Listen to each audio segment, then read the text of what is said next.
গত ৫ আগস্ট বৈষম্যবিরোধী ছাত্র ও জনতার ওপর হামলার সাথে জড়িত থাকার অভিযোগে রাজশাহীর বাগমারায় ২ চেয়ারম্যান সহ স্থানীয় আওয়ামী লীগের ৬ নেতাকে আটক করেছে বাগমারা থানা পুলিশ।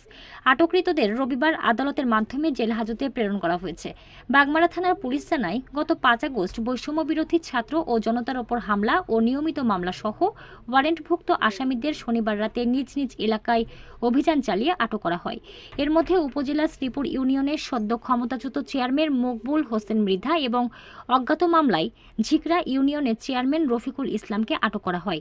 এছাড়া গত ৫ আগস্ট বৈষম্যবিরোধী ছাত্র ও জনতার ওপর হামলার সাথে জড়িত এবং নিয়মিত মামলায় আটক হয়েছেন উপজেলার হামিরকুচ্ছা ইউনিয়নের মাঝগ্রামের আমজাদ হোসেনের ছেলে লিপন, গণিপুর ইউনিয়নের হাসনিপুর দক্ষিণ পাড়ার হজরত আলীর ছেলে নাইম ইসলাম এবং মৃত জেহের আলীর ছেলে তোফাজ্জল হোসেন, ভবানীগঞ্জ পৌরসভার আব্দুল মান্নানের ছেলে আব্দুল সালাম, গোয়ালকান্দি ইউনিয়নের জলপাইতলার পরেশ উল্লার ছেলে আতাব আলী।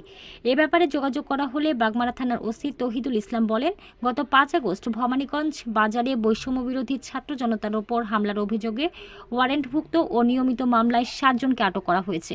আটককৃতদের আদালতের মাধ্যমে জেল হাজতে পাঠানো হয়েছে।